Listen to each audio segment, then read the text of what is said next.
What is shaking? Always fun to have one of my best friends and the head coach of the Golden State Warriors, Stephen Douglas Kerr, join the Tom Tolbert Show, which, by the way, is brought to you by Fieldwork, the official non-alcoholic beer of your scrappy San Jose Sharks. Sharks are fun to watch. We're going to talk about that in just a second here. But hello, Stephen. How are you? Thomas, I'm doing well. Thanks. Good to be back. Welcome back. Thank you. I appreciate it. I don't know if you noticed. You probably can't make it out too much, but I got this shirt the first time I had like one of my operations. You can see where it says aorta on the top. And yeah, so my Lori's sister got me a shirt and it has like all the heart stuff like atrium and aorta and this and that. And she got it for me the first time I had it. So this thing's like 9 years old. I like dug it out. Like, I'm going to wear this thing. I haven't worn it in a while. I can see pulmonary something. Yeah. Vena cava. Yeah, there's some good stuff on there. You kind of look like Lulu, like when she's listening for a high-pitched sound. She's got her like head like tilted. She's like, what is that? So speaking of the interesting place to start this, I usually start with the Warriors, obviously, but let's start with the Sharks and Macklin Celebrini and what that was like for you guys and the rest of the squad, knowing Rick as well as you do. And for those that don't know, Rick Celebrini, who's the head of sports performance or whatever they call it nowadays, for the Golden State Warriors, is Macklin's dad. So obviously you guys have that connection with Macklin. What was that like, kind of just being tangentially, involved in watching him go through it for the first time? He was amazing too. He's one of the best players in the Olympics. Yeah, and one of their most trusted guys, obviously. I mean, John Cooper had him out there at all the big moments, and I've told you I'm not a huge hockey guy, but we've known Macklin since he was like 10 years old, and crazy. Yeah, and it's been really cool just seeing him come through the facility with his family a lot. And Rick's such a great dad, and just to see him over the years to grow up, and we knew he was a great prospect. We went one year, and when we played the Bulls, this was about 4 years ago, I think. Macklin was playing in the juniors, and he was playing in a game right outside of Chicago, and the whole team took a couple of shuttles over there and watched him play and in the juniors, and so we've seen his rise, and we knew he was going to be a high draft pick, and then he's the first pick.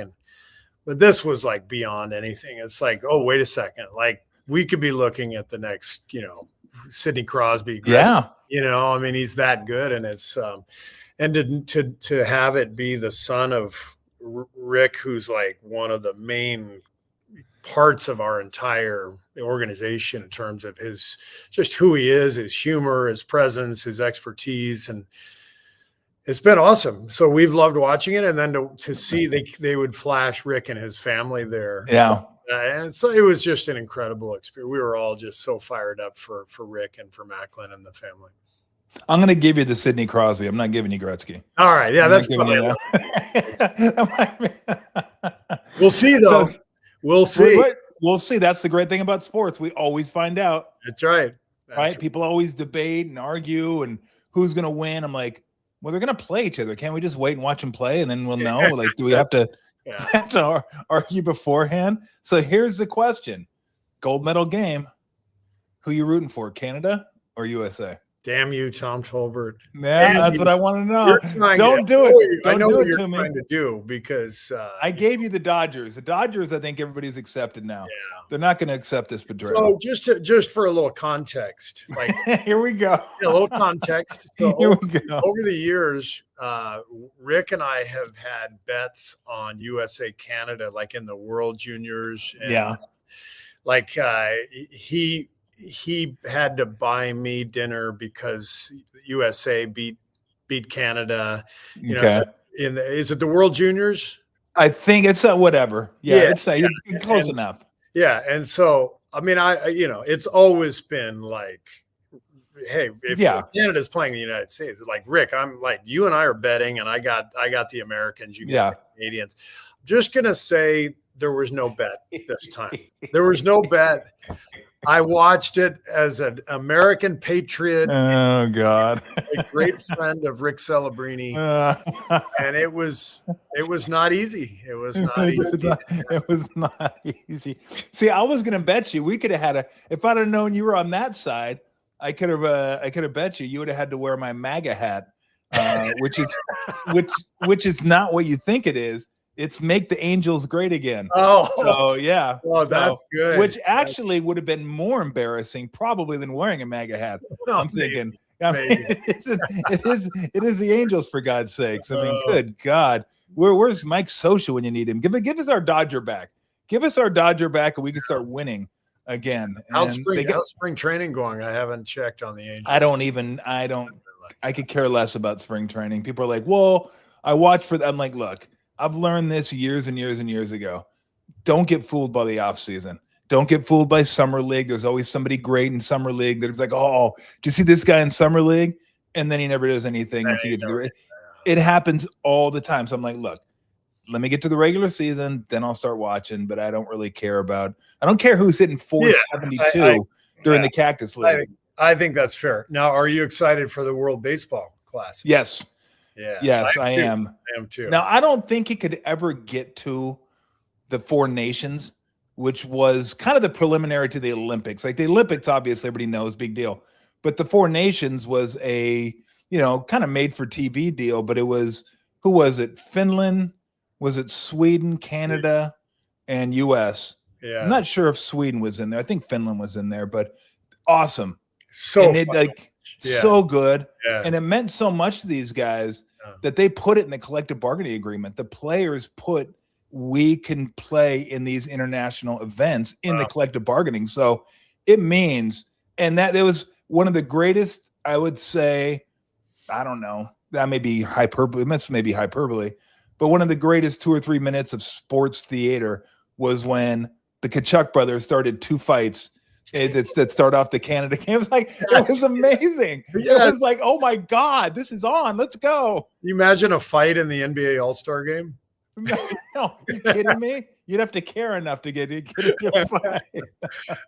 But it was awesome. So you know what it means to these guys. And the only thing that I wish they could figure out a way is not have the extra periods go to 3-on-3. I agree.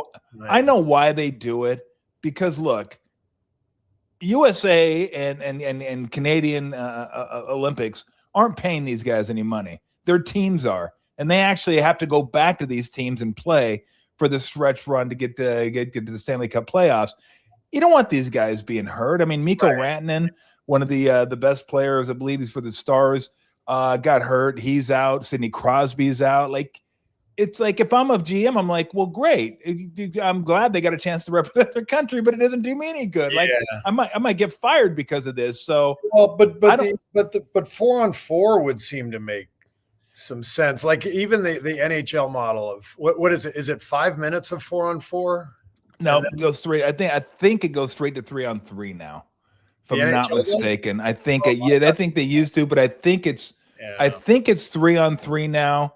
And then the shootout after that. And I get it, right? During the regular season, you don't want 5 overtime games. Like Stanley Cup playoffs, you want it. It's like baseball. Can you imagine World Series putting a guy in second in the top of the 10th inning? Like, are you kidding me?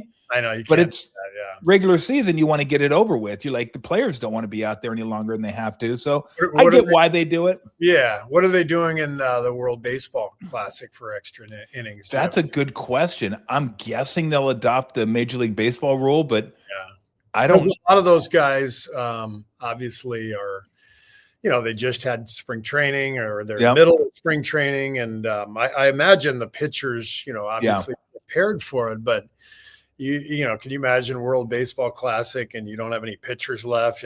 They're probably all on pitch limits of some sort because of where they are in the season. So I would imagine they'll do the 10th inning guy on second rule. But anyway, I'm excited. I hope it becomes Japan versus USA again. That was really fun. So do I. I mean, that was a moment. Shohei Ohtani striking out Mike Trout. Yeah, that was like a big deal. Like that's something that you remember. And look, you understand what these type of events mean to the athletes, and and meant to you. I mean, you coached the USA team. You played when you got hurt in college. I mean, you played for USA and played against Russia. It's a big deal for these guys. So, I mean, what did it mean to you to get out there and, you're coaching Team USA in the Olympics?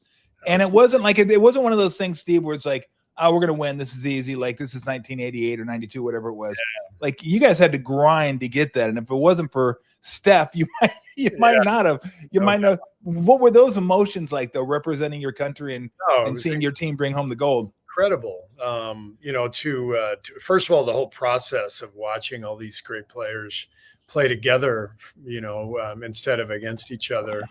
And then to work with Ty Lue and Spo and Mark Few, I mean, it was such an incredible coaching experience.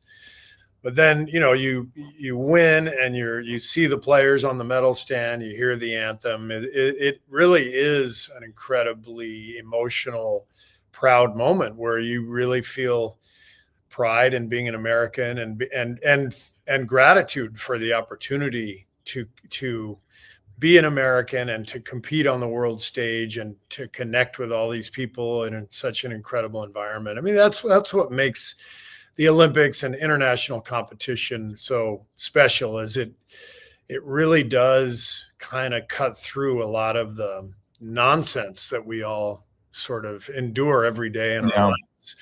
And it's probably never been more so than now, with all the wars that are happening and everything, the division in our own country. It made it extra special to just see the purity of, hey, you know what, we live in a great country and we're connecting, trying to do something special, and our fans are cheering for us. It was really moving, the whole thing. Yeah. If you would have coached against Canada, would you have pulled for your team or the Canadians? Would Macklin Celebrini have been on the Canadian team? I don't know. He's pretty good. Yeah. He may have. I thought you were going to say, if we played the Russians and Ivan Drago was coaching the Russians, would if he dies, he dies. To him, I must break you. I must break you. One of my favorite one is when he's standing over the top of Apollo Creed and he goes, if he dies, he dies. Yes. Oh, the great Dolph Lundgren. Yeah, oh man. So I think it's funny because we haven't done a show for probably 6-7 weeks now, and it occurred to me that you had forgotten one of the things I told you when you got into this and got into media, is they don't ever talk about pots unless it's Roosevelt pots. And you're okay to talk about Roosevelt pots, but other than that, don't talk about pots. And you're the only one that'll get that. Yeah, as a general rule, Roosevelt Potts is the only one that you should. In fact, no medical diagnoses. No medical. I remember a long time ago, Doc Rivers was being asked about one of his players being injured, what the prognosis was, and the guy, the media guy, kept pressing. Well, what is? And finally, Doc said, Doc's just a nickname, right? And so it's like I can't. Well, you shouldn't have to. I mean, it should be. You shouldn't have to with injuries and stuff. It's like that's what the training. Why would you know? Yeah, that's not. I don't remember you going to medical school. We were at Arizona together. No, I'm but pretty sure. I did stay on a Holiday Inn Express last night. You did. Yeah, and you did diagnose me as inebriated a few times, so you were spot on there. Yeah, that wasn't well done. That didn't take med school. Yeah, exactly. Yeah, I mean, look, when they get back, they're going to get back, him and Steph. I will only ask you this. Were there any expectations when you acquired Porzingis that he'd be available sooner rather than later, or did you just not know?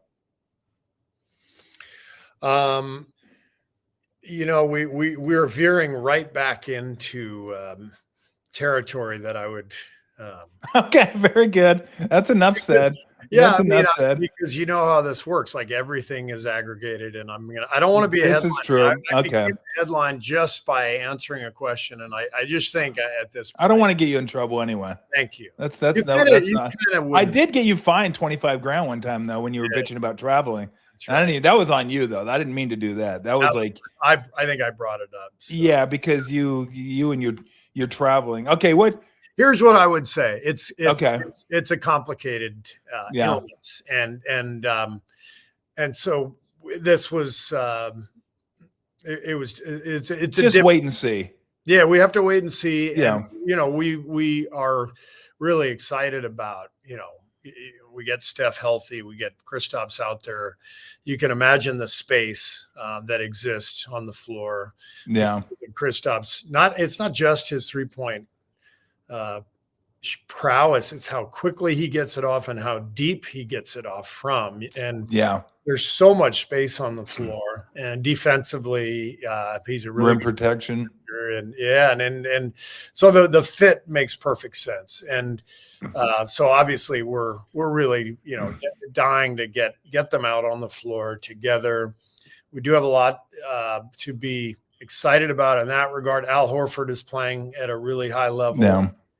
We're just wiped out right now, injury wise. Yeah. So we got to hang in there. But if we can get Steph and Kristaps back, then we feel pretty good about our team. Well, you're without one of the best players in the history of the game, the most prolific shooter in the history of the game. So, and the other great player, who's one of the best players in the league, Jimmy, is out for the year. So we're in a tough spot.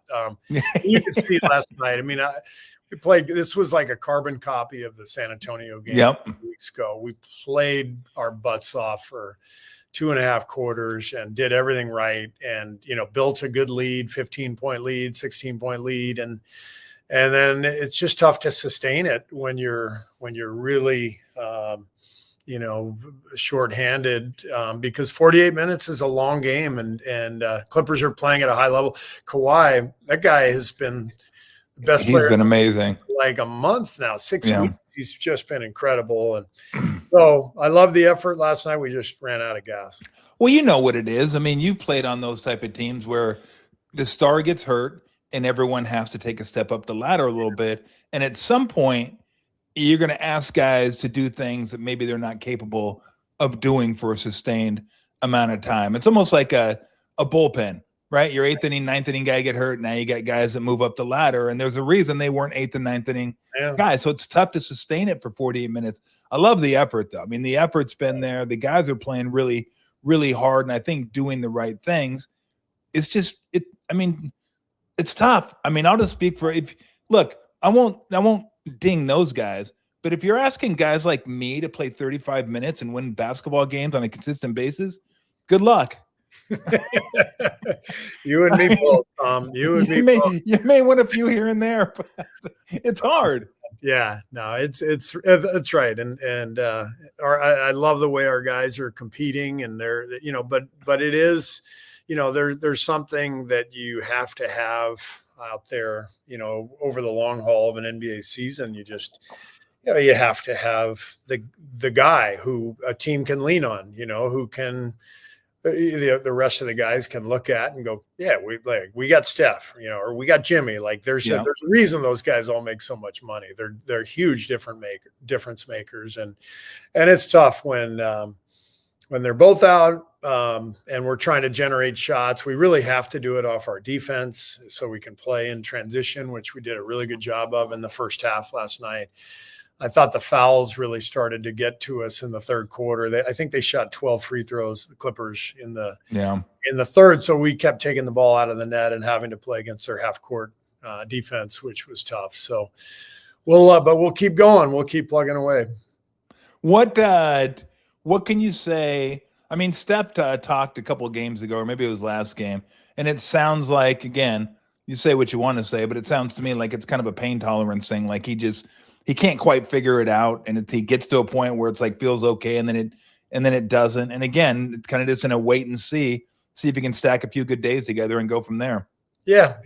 I mean, it's again, we're getting into medical territory. Yeah, I really qualified, but it's the hope is that this is just something that keeps him out, for not too long, and that he's back soon enough, and there's nothing structural, and it's all just the pain tolerance, as you said, it's inflammation, and hopefully it dies down quickly. Yeah. Don't you wish, like, sometimes that it was like in the 80s and you were Tommy Lasorda and you're just like, fucking cocksucker. I don't want to fucking answer that question. You fucking fuck you.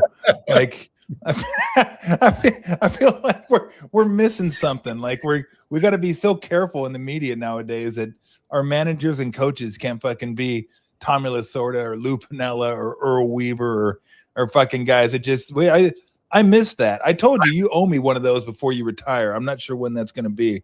But you owe me. You tried last year, but it wasn't a great. I want the full Monty. I can tell you exactly when it's going to be in my last game because I'm either going to retire or they're going to fire me for saying whatever I said. One way or the other, it's my very last game. But I know you and I both appreciate like those days and the political incorrectness of a lot of the comments. Oh God, it was the best. And so you're like me, like just once in a while, I just, pull up the Tommy Lasorda clip from Dave Kingman's 3 home run. And it's just, there's so much beauty and laughter in that whole press conference. And yet no way, just can't do it anymore. No, you can't do it. Can you imagine burying one of your players? Like Tommy Lasorda is like, fucking Garvey, he needed a fucking oar out there. And then fucking Sachs fucking swinging at everything. Pitcher's burying himself on the fucking mound, and here's Sachs fucking swinging at shit over his head. He's just killing it. And the funny thing was, like, nobody even cared. Like, I mean, I'm sure the players got over it. They were a little bit bitter and stuff, but that was just the way it was back then. You just moved on and you got after business again. And guys were probably a little more thick-skinned back then, but it's evolved. It's too bad. Go ahead. No, there weren't all the media outlets and talk about everything. And so it maybe somebody wrote something about it the next day briefly, but like you said, you just move on to the next thing and nobody seemed to care. Lee Elia. Yeah, Lee Elia. Nickel dimer. We got Cubs fans. Like 90% of the 90% of the country work. There are 10% coming here to fucking boo us, fuckers. Just kill his own fan base. Incredible. Ned Colletti was like the PR guy for the Cubs back then. He was actually in the clubhouse. Was he really? He was in the clubhouse when he went off. So good. I mean, it's so amazing. So what's kind of the hope? It seems like you guys are kind of, I won't say landlocked, but it'd be hard to move out of a play-in game. You guys could still move up. I mean, if you get your guys back and move up past, I think what is Phoenix 7 and the Lakers are 6. Yeah. But the Lakers, what it is? 5 games ahead of us now. Oh, okay. So maybe the best you could hope for is a home play-in game, something like that. Yeah, I mean, we're in 8th now. Clippers are obviously right on our tail. In 9th, they're playing well. They're healthy. I think Portland in 10th, and then there's a big drop off. So it sure looks like we're heading for the play-in. You just have to just keep trying to win, trying to pick off games wherever you can until you're healthy. And then, you absolutely want 7 or 8. I mean, 7's ideal. Yeah. You get 2 home games, but you want 2 cracks at it rather than win, 2 games outright. 7 or 8 would be way better for sure. I'm happy for Guy. He got that contract extension. How great is that? Not only does that mean so much to him, it means so much to like his whole family. It's just a guy that worked his ass off and fit in and does all the right things. And you know what I love about him is when he first came in, I always said, look, when Guy comes in the game, he's going to take a charge. He's going to get an offensive rebound, one or the other. He may go on the ground and dive in for a loose ball, but now he's showing you can do more than that. Like he can hit a 3, he can make a play. He can like with the expanded role. So I'm just happy for a guy that came from where he came from, not just basketball wise, but in life, and then just worked his ass off to get everything. And now he gets an extension. So those are the fun stories, aren't they? No doubt. I mean, he told me this is going to change his whole family's life. That's awesome. He comes from pretty humble beginnings in Brazil. His dad was actually a professional player in Brazil. But for him to, to make this kind of money and for his family, you can imagine the pride already, just him being in the NBA. But, it looks like he's going to have a long career. He's really established himself, and he started, from the ground up. So, yeah, it's a great story. I'm guessing his dad was probably too young to play with Oscar Schmidt. That's a good question. He was our age. Oscar was our age. Oscar was, for our listeners, was one of the greatest shooters of all time. That guy could get buckets. NBA, FIBA, it doesn't matter. Like, one of the great shooters. Yep. He actually carried me off the floor when I tore up my knee Did he really? Yeah, in the World Championships in the semifinals.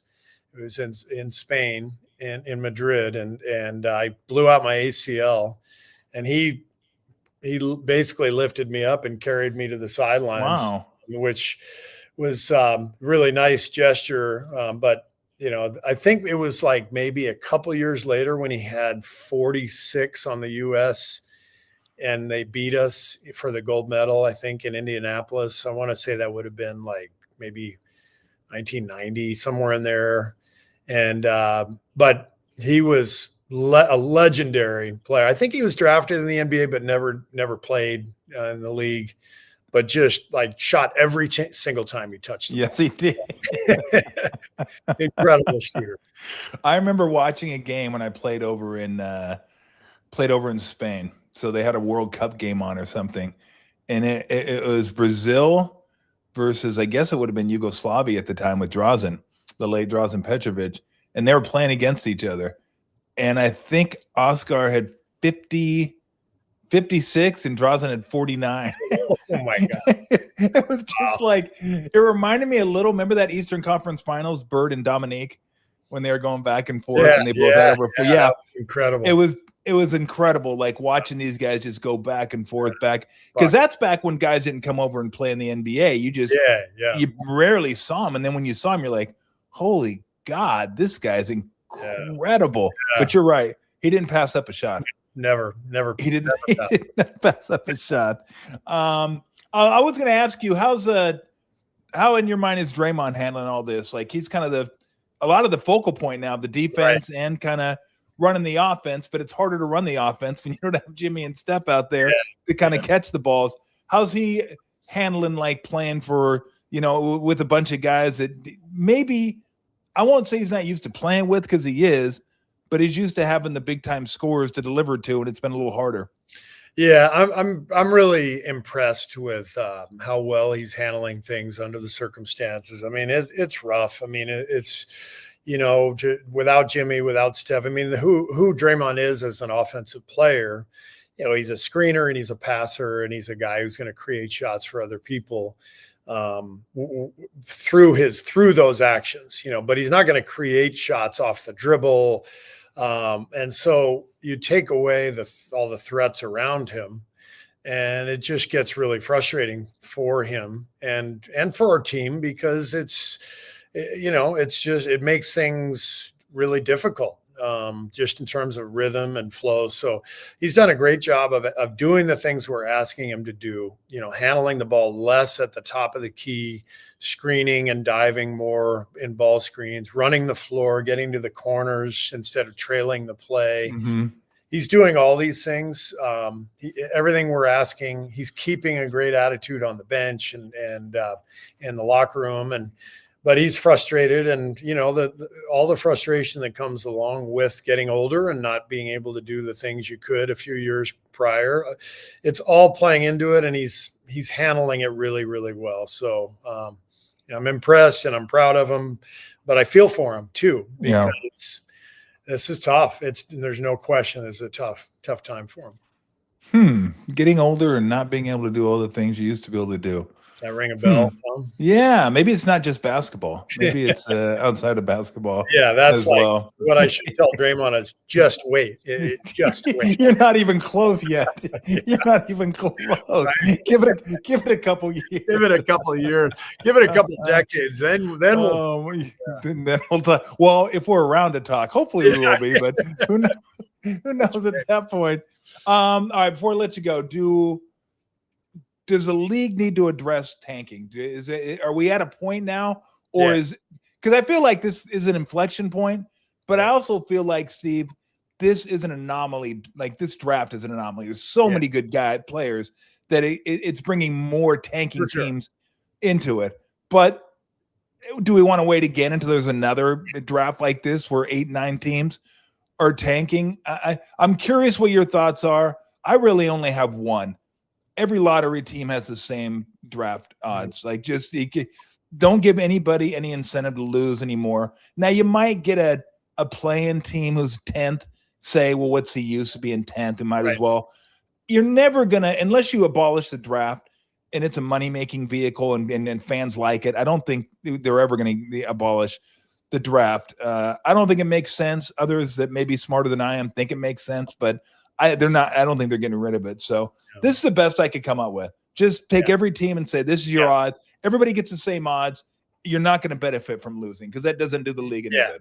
I agree. I think something does need to be done, but I think you're right. Also, this is extreme this year because of the quality of the draft and the number of teams that are just in that mode where they realize, all right, we're rebuilding. But I agree with you. Eliminate. Flatten the odds. Everybody has the same odds. The only thing I would add to that is there's got to be really big incentives to make the playoffs, because you don't want is a team in, like you said, in 9th or 10th in the play-in to like say, well, who cares? We'll just, take our chances at winning the lottery or whatever. So what are some incentives that you could give teams for making the playoffs? There's got to be financial incentives, maybe some kind of cap relief, maybe some kind of exceptions to the cap. You get to spend more money. Maybe there's actual, cash incentives just from revenue, but you can't have a team in 9th or 10th say, it's not really worth it. We're going to play the 1 seed and lose anyway. We might as well tank, because now you're looking at the same thing. So there's got to be a huge incentive for making the playoffs too that goes along with that. I thought about this because I was thinking about give them an extra $5-10 million on the cap, but that doesn't make a lot of sense because the following year, what if you got to get back to? And so here's what I came up with, and I don't know if it makes any sense, but I think the owners will like it because they'll make more money from it. But how about the teams that make the playoffs, depending on where you make the playoffs and how good your record is, you get more home games. So maybe the following year you get 42 home games. Or if you have the best record in the league, you get 44 home games and you only have to play like 38 road games, something like that. Because that's easy to fix. In the following year, you just go back to 41, and it adjusts every single year. If you win, you get more home games. The owner is going to get more revenue. And look, the owners love more revenue. They're not going to be like, hey, keep tanking, keep losing me money next year. That's not going to fly. So I don't know if that works, but that's the best I could come up with is if you're going to lose, you're going to cost yourself money next year. Well, it's like it's like the Scott Skiles line when we played blackjack with him, and that guy came up and told us his long story about what a great high school player he was, and we're all sitting there playing cards, and guys like, I was all state in high school, and then I got injured, and we're like, two guys dragging on, and finally Skiles goes, everybody's got a scrapbook. And the guy just got up and left. So in this case, everybody's got a lottery idea. You got yours, I got mine. I'm sure Adam Silver is just at his desk like, oh my God. You've got your idea too. Nobody cares, or everybody cares, but nobody cares about your idea. Exactly. I just know that we have to have change. Adam Silver has said it. Change is coming. You cannot have a league where teams are trying to lose. You can't. Yeah, you can't. It's just I mentioned this to you. I think we can do it, but there's a million ways. So well, I mentioned this to you a couple of weeks ago, and the funny part about it is everybody talks about the stuff we talked about. Okay, how do you fix it? What do you do? What kind of penalties do you have? What kind of rewards do you have for other teams? But we always talk about the teams and the organizations. There's fucking people paying money for this stuff. Like they pay money to come to an NBA game, and they're going to come and pay money to watch their team lose on purpose, or watch two teams try to lose on purpose. And look, while as a one-off, that may be grotesquely entertaining to watch two teams try to lose, I don't need it for 2 months. I don't need 2 months of that crap. So, and it's not like NBA games are cheap. So I think sometimes we lose sight of the fact as a league that there's people paying a lot of money to come watch these guys play. And sometimes they don't play because they're resting. I still think, and I know you agree with me on this, that 10 less games would do the trick, but that'll never happen. But we got to at least get to a point where they can come in and not think we're watching a contest to see who can get to the bottom first. Because that to me, if I'm paying $200 a ticket for a family of 4, parking and everything else, I'm going to pay $1,000 to come watch you try to lose a basketball game. That makes 0 sense whatsoever. No way. I do think it should all be tied together. If we're going to do lottery changes, we should include schedule changes, because I think it's tied together. Everything you just talked about. I mean, we're just trying to hang on, obviously, with the injuries, but for the last several years with the 82 game schedule, we've had to rest Steph at key times just to keep him afloat. Otherwise, we're risking, the rest of the season. And he is banged up all the time. And the way the schedule is now, it's a game every other day. And so the rest stuff, even though is legitimate with guys who are older and banged up, wouldn't it be better just to have fewer games and ensure that the players would actually be playing instead of taking a rest to try to make it through the full marathon? So I think there's, but you're right. I mean, it's the revenue. Anytime you ask any American company, hey, in the name of the product, let's just make a little less revenue. I'm guessing it's not going to, on those McDonald's fries, they used to be made with beef tallow and they were way better. What if we did that again instead of making them with vegetable oil? Yeah, but we'd lose so much money because beef tallow is so much more expensive. I know, but the fries would be way better. Nah, let's just stay with the vegetable oil. Sorry, there's my thank you. Hey, I didn't think we'd be talking beef tallow, but here we are. But I have to give thanks to Malcolm Gladwell on that one. I heard this whole episode from Gladwell about McDonald's fries and how they went from beef tallow to vegetable oil. And it was like, this is just America. It's like we just have to cut costs and cut jobs and increase profits and our stock price, and then everything's great, except for the product. Except for the jobs that are lost. Like, all right.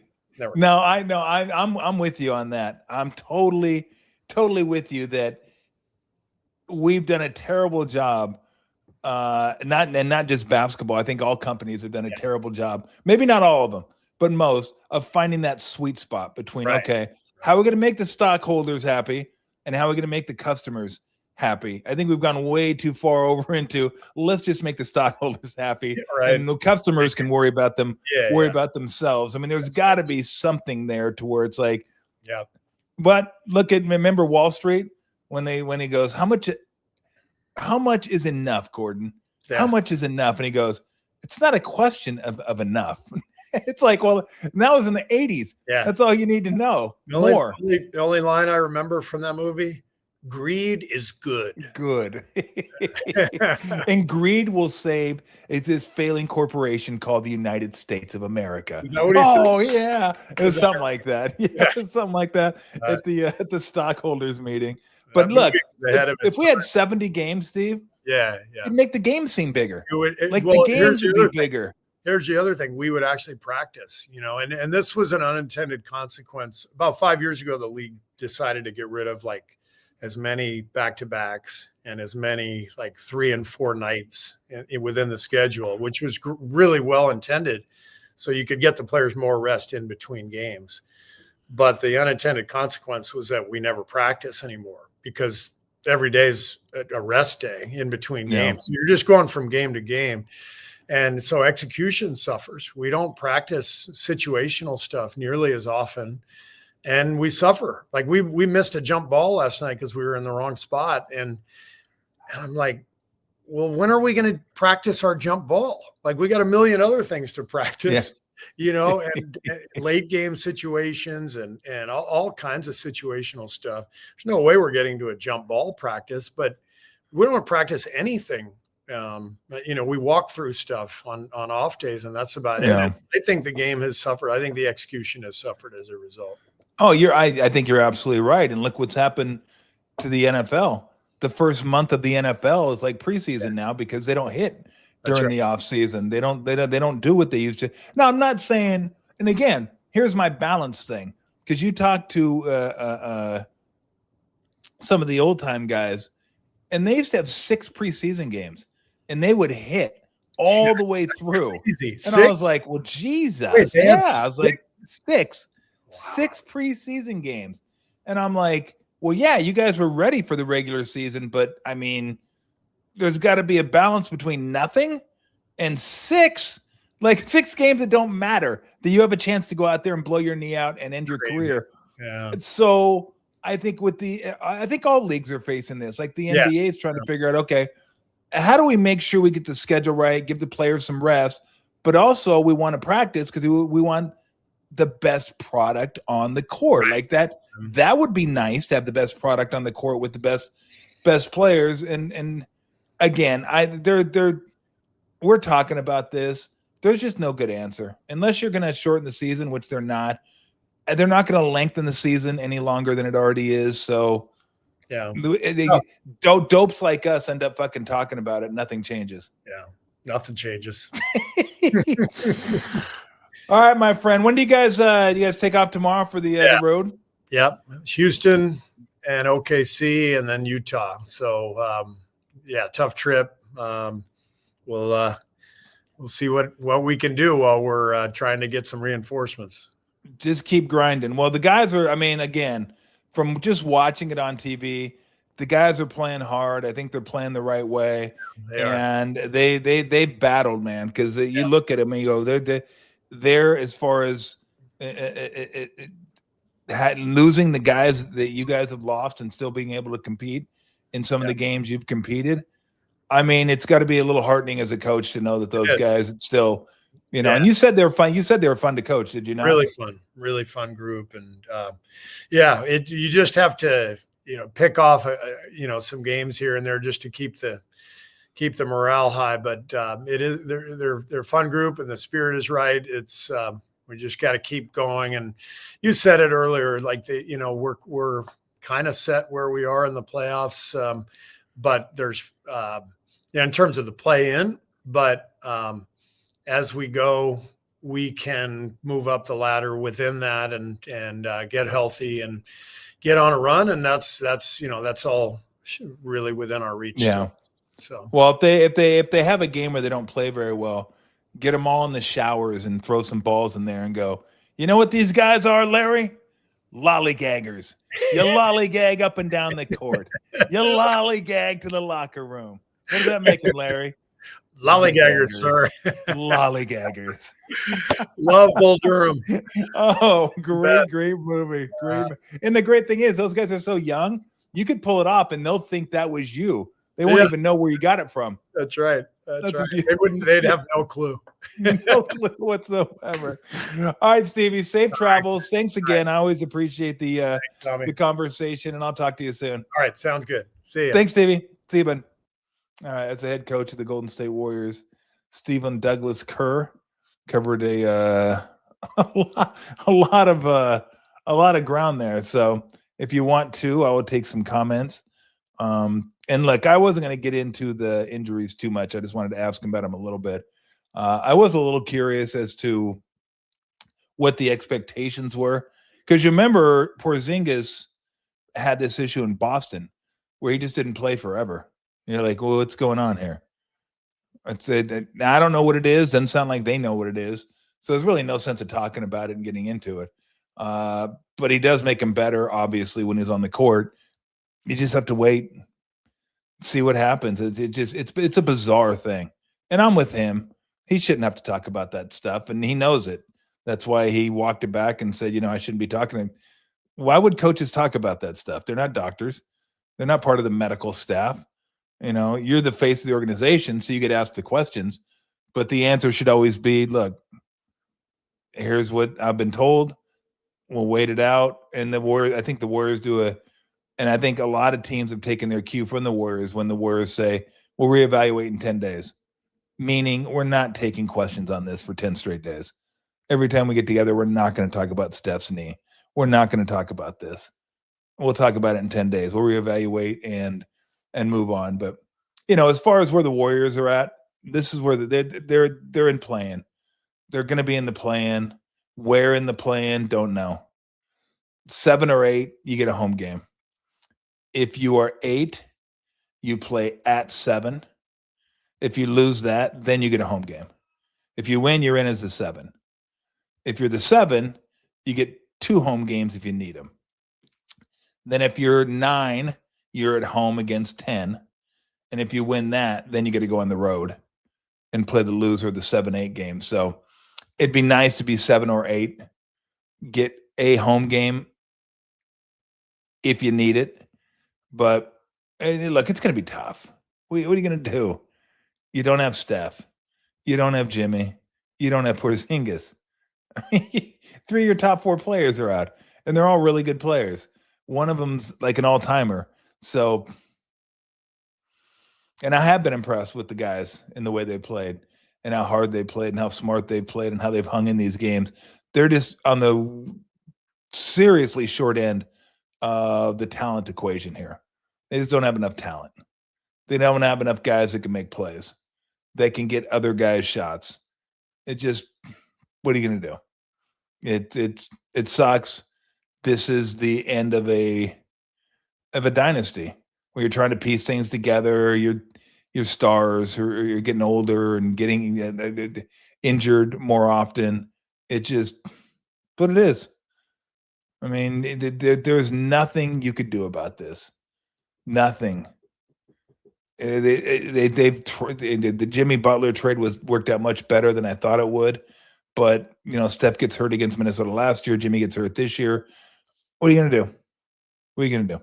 So, all right. We have any comments? I will take them. Let's see. Are we trading? No, they're not trading Steph. Steph's a stat. You're not trading the statue. Statue's staying.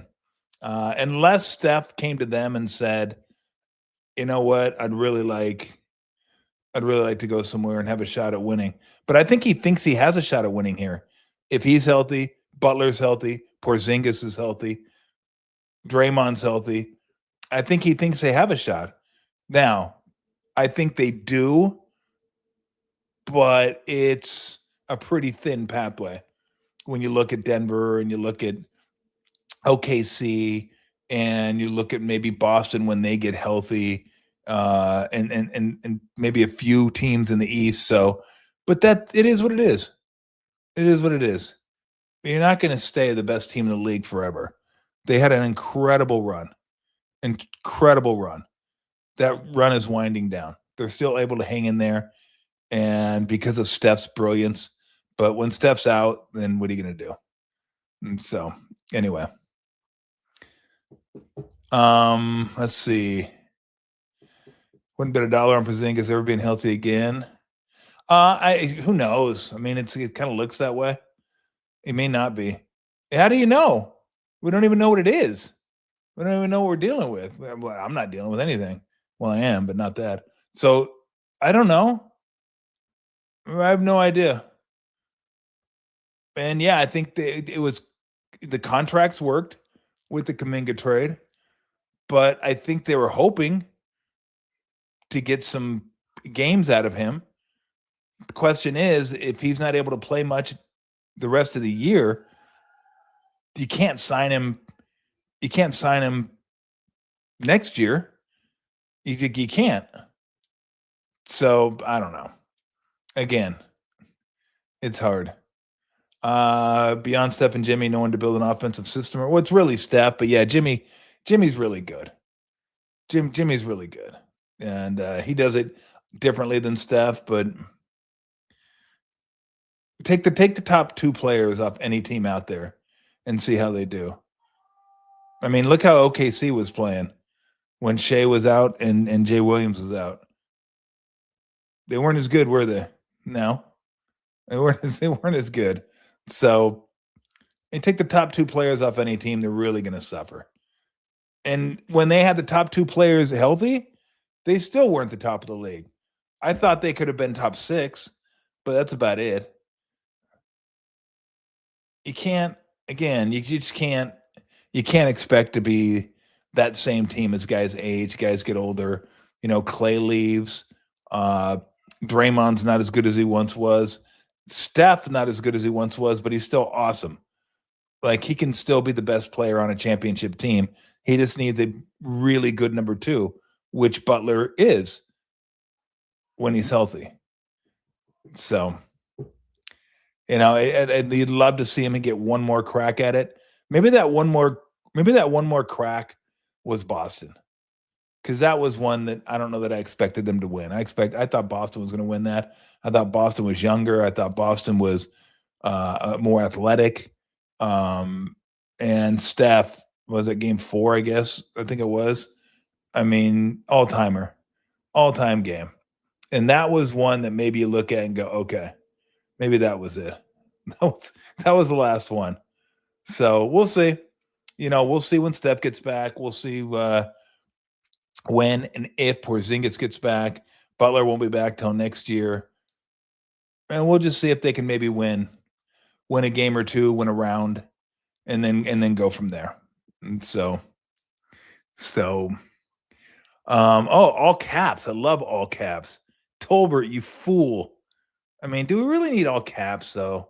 That's just assaulting. It just tone it down a little bit. I feel like you're yelling at me. Why don't they blend the offense to Kuminga more? He obviously can thrive in a system. Transition to his skill sets. Look, I'm not going to argue over Kuminga. If you're a Kuminga guy, be a Kuminga guy. I'm not a Kuminga guy. I've seen hundreds of Kuminga guys that score and rebound, and it never equates to winning, ever. It's just numbers. And there have been a ton of those guys in the league since I played, probably before I played. Guys that everyone looks at and says, "Oh my gosh, this guy's incredible. Make him the face of our team. We could win a championship with him." Like, you guys thought that was Monte Ellis. Monte Ellis was a really good player, super skilled, could score, could do a lot of great things. Monte Ellis was never leading a team to a championship, period. That was the best trade the Warriors ever made, was Monte for Bogut. That helped them in so many ways. Steph got to take over. Clay got to start it too. Steph was the man, and it got them a defensive center who gave them edge, gave them grit, gave them some nastiness, and that helped them win a championship. But I know you guys think that points and rebounds equate to talent and how good the guys are, but it just, again, you just have to trust me on this. I've seen so many guys in this league that are really talented, that can really put up numbers, and it doesn't equate to winning. It just doesn't. They don't make winning basketball plays, and that's what you want. You want winning basketball plays. So you can be a Kuminga guy if you want. That's fine. It wasn't going to work here. I didn't think he was a winning basketball player. I don't think he's a winning basketball player. I know everybody's made up their mind after 3 games on Atlanta. Let's see how Atlanta does. Okay. Don't judge this on Kuminga's numbers. Judge it on Atlanta wins. If Atlanta goes on to win and win big, and he's a major part of it, then I will absolutely come on here and say, you know what? I was wrong. I was wrong. I'll come on here the night they win, and I'll take it all. You guys can throw everything at me. All caps all night. That's what you guys can do. You can go all caps all night. And I'll just sit here and wear it. But until that day, I think he's a talented player that if he wins, I would be surprised. Trae Young, talented player. If he wins, I'll be surprised. LaMelo Ball, talented player. If he wins, I'll be surprised. There are just certain players that if they win, I'll be surprised. I love James typing in "you are wrong." I already said that. You don't need to tell me that I could be wrong. I get it. Oh man. So we'll see. We'll see. I know a lot of you were invested in Kuminga for whatever reason. But I just never was. Never was. So whatever. It's not like I'm right all the time on NBA players. I'm wrong plenty. So I could be definitely wrong on this one. I could absolutely be wrong on this one. But I'll stick with it until I am wrong on this one. So we'll see. Anything else? Anybody? Oh, here we go. Yeah, I know. I know the Sharks got a couple wins. What are they? A couple points out of the play. They're just fun to watch. They're just fun to watch. Like Macklin Celebrini is you expect him to be good, right? He's the number one overall draft pick, but this is like he could be like generational type good. He could be like maybe best player in Sharks history good if he keeps going like this. And I would say the best player in Sharks history is Jumbo. Jumbo's got to be the best player ever for the Sharks. I mean, they've had some good ones. Pavelski was good. Marlowe, good. Burns was really good. Owen Nolan was really. I mean, they've had some players there, but Jumbo's got to be the best player. But this dude is just different. He just seems different when you watch him. So that's super exciting. And I said this yesterday. I think the Sharks are right where they want to be, battling for the playoffs and developing like these young guys, getting this experience. So I think the Sharks are and Misa, like Michael Misa, scored in overtime against Winnipeg. They win that game. He's a guy that was drafted second overall. Now I haven't followed the number one overall pick closely. Schaefer, the guy that's playing for the Islanders. Apparently, this dude is just like incredible, just incredible. So, but Misa, I think they got it going on. I don't know if they're going to be ready for another 20-year run like they had, but I think they're going to be pretty good. And again, I don't know. I don't know. What was I going to say? God, I lost my train of thought. That's what happens when you like try to read. You try to read comments and like talk at the same time. I'm trying to serve two masters. I'm trying to like talk to one and then try to get you guys and try to blah blah blah blah and try to do this and then blah blah blah blah blah. Yeah, that Sherwood guy, that was a nice ad too. So no, I'm looking forward to it. I need to get to another game. I went to one game this year. I'm trying to get to another game, but I would get your tickets. Like if you're thinking about getting tickets, I would get your tickets now. If you're thinking about getting like tickets for the future, like maybe getting season tickets or something like that, I would probably think now would be a good time to do it because everybody's that wagon's probably getting pretty full about now. I mean, it's not just Macklin. Like I said, that it's Misa, it's Dickerson, it's Smith, it's Eklund, it's Askarov. Like, and he hasn't had the greatest year, Askarov, but I know they think super, super highly of him between the pipes. So we'll see. But no, they've been fun to watch, no doubt about it. Hoping to get Drew on this week at some point. So let's see what do we got here. I'll just read them as they go. Yeah, I saw the LA Kings. Dude, that's hockey's great that way. They fire coaches like a week before the playoffs start. It's like you're like, what? Playoffs are starting. Yeah, you're gone. Doesn't matter. Okay, let's see if we got what do you guys got here? Blah blah blah. Yeah, everybody's doing that. Yeah, great. You started the Caps text. Now fantastic. You pat yourself on the back for doing that. Everybody likes being assaulted when they're reading text. I know I do. I like being assaulted with Caps. By the way, has anybody seen like on their phone, if you like swipe right, they have these stories, and one will be like a Wall Street Journal story. I mean, there's one talking about the war. There's one talking about seniors living alone from the Huffington Post. There is is this movie the Hate Watch event of the year? I have no idea what that one's from. That could be USA Today. I don't know what magazine I got this from or what magazine this is from because I didn't click on it. But you got to pay like $5 a month to get all these, and I don't do it. But it's here's the headline for this because you know how things work nowadays, right? All the headline is just make to get you to click on it, so you go to the story. And I'm assuming the more you scroll through the story, the more clicks or whatever they get. I don't know how the more money they get. Anyway, this was the headline: an unsettling discovery beneath Hitler's war lair. I mean, like unsettling, like killing 6 million Jews and millions of others, gypsies and people in the war. Like that's not unsettling. And there's something underneath the war lair that I'm going to go, wow, this guy was even worse than I thought. This fucking Hitler guy. Are you kidding me? Like when I read that, I'm like, what? Like you do realize what he did, right?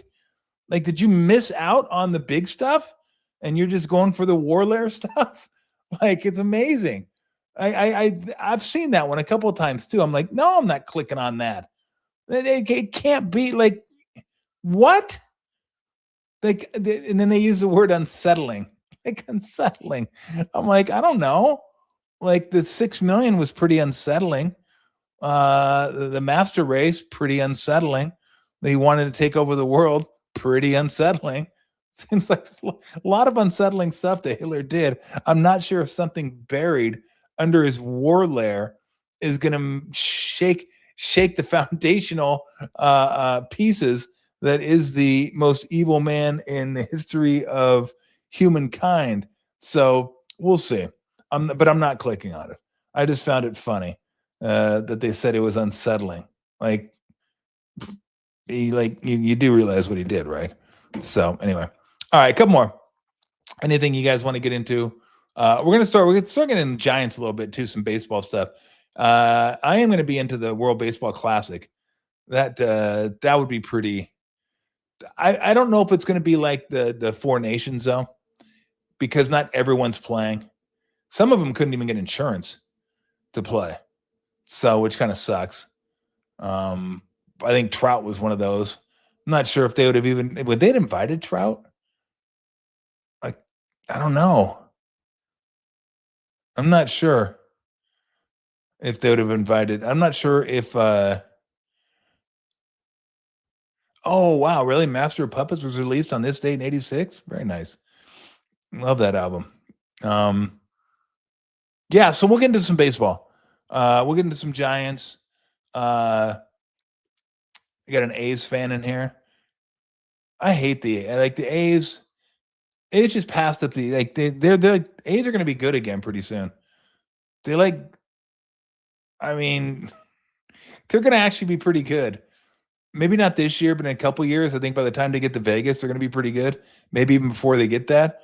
They got these young guys who are starting to sign. I'm like, man, it's a rough being an Angels fan. I'm going to tell you that right now. It is tough being an Angels fan. It just we got like Neto. That's it. We got Neto in like the shell of Mike Trout. I'm just hoping he can stay healthy for a year. I'm hoping he can stay healthy for a year and I can watch him play. That'd be kind of nice. But no, we'll talk about that a little bit. I think what is USA opens against Brazil on Friday. Logan Webb got the start. And then I think Skubal faces Great Britain. I read an article today. They were talking about why they wasting Skubal if he only has one start. Why not wait until the not medal round, but after the round robin? And probably has something to do with these guys are on a certain regimen, and this is when they can pitch, and this is when they don't want them to pitch. And timing wise, it doesn't work out. But if you could have those guys pitch Webb, Skubal, and Skeens, I think you're okay. And I have no idea who's going to be pitching if they make it deeper into the tournament. But yeah, I mean, I dig that kind of stuff. I dig that kind of stuff. I hope it's Japan, and I know Puerto Rico is missing some of their guys. I think Lindor, Javi Baez, and maybe one other person. Maybe it's Correa couldn't get insurance. So I don't know if everybody's playing for the Dominican Republic, but those are the teams, right? Dominican Republic, U.S., Japan, probably Korea has a pretty decent team. Maybe Panama used to have a pretty decent team. So now I'm looking forward to it. So, all right, let's get at it. Yeah, the Pirates actually have some dude. I can't remember his name. It's supposed to be like incredible. So no, I'm pumped. I'm pumped. Baseball's getting ready to start. I love watching baseball. It just sucks. My team sucks. So I don't want to hear it from you guys. That's right. Lindor had the hamate. Wasn't there like 3 guys that had like the hamate surgery like this off season? It's like an epidemic. Like, did they see each other? Were they hanging out? Did they go on vacation together? And they all caught some sort of hamate bone disease. But there were like 3 guys. Thank you. Connor Griffin was the guy for the Pirates that's supposedly like big time. And so anyway, but yeah, we'll get into baseball. And yes, I will be watching the World Baseball Classic. Absolutely. I'm looking forward to that. So, all right, we'll be back at you. I'm not sure exactly when, but we'll let you know. It could be Thursday, it could be Friday.